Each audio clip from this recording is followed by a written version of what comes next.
যারা এই প্রস্তাবের বিপক্ষে আছেন তারা না বলুন। জাতীয় সংসদে 2026-27 অর্থ বছরের জন্য 9,38,000 কোটি টাকার বিশাল বাজেট পাশ হয়েছে। 30 জুন মঙ্গলবার স্পিকার হাফিজউদ্দিন আহমেদের সভাপতিত্বে অনুষ্ঠিত অধিবেশনে সংসদ সদস্যদের কণ্ঠভোটে বাজেটটি পাশ হয়। নতুন এই বাজেট আগামীকাল 1 জুলাই থেকে কার্যকর হবে। এর আগে গত 11 জুন অর্থমন্ত্রী সংসদে এই বাজেট প্রস্তাব পেশ করেছিলেন। চলতি অর্থ বছরের তুলনায় প্রস্তাবিত বাজেটের আকার প্রায় 18% বড়। সোমবার অর্থ বিল পাশের মাধ্যমে নতুন বাজেটের কর ও শুল্ক সংক্রান্ত প্রস্তাবগুলো চূড়ান্ত রূপ পায়।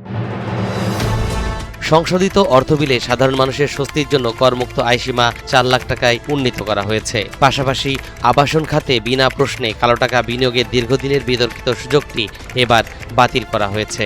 শিক্ষা ও স্বাস্থ্য খাতে প্রণোদনা দিতে বেসরকারি বিশ্ববিদ্যালয় ও মেডিকেল কলেজের কর্পোরেট কর 10% থেকে কমিয়ে 5% করা হয়েছে।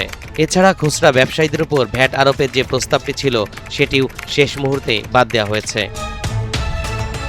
নতুন বাজেটে মোট রাজস্ব আয়ের লক্ষ্যমাত্রা ধরা হয়েছে 6,95,000 কোটি টাকা। বিশাল এই বাজেটের ঘাটতি মোকাবেলায় সরকার দেশি ও বিদেশি উৎস থেকে 2,43,000 কোটি টাকা ঋণ নেওয়ার পরিকল্পনা করছে। বৈদেশিক উৎস থেকে ঋণ নেওয়ার লক্ষ্যমাত্রা 1,57,000 কোটি টাকা।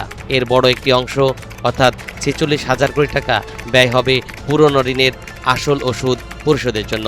ফলে বৈদেশিক ঋণের পরিমাণ দাঁড়াবে 1,16,000 কোটি টাকা।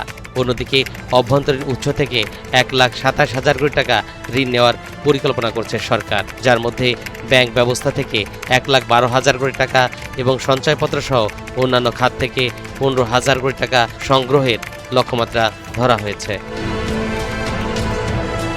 স্পিকারের কণ্ঠভোট গ্রহণের মাধ্যমে বাজেট পাশের পর সংসদ অধিবেশন আগামী কার্যদিবস পর্যন্ত মুলতবি ঘোষণা করা হয়।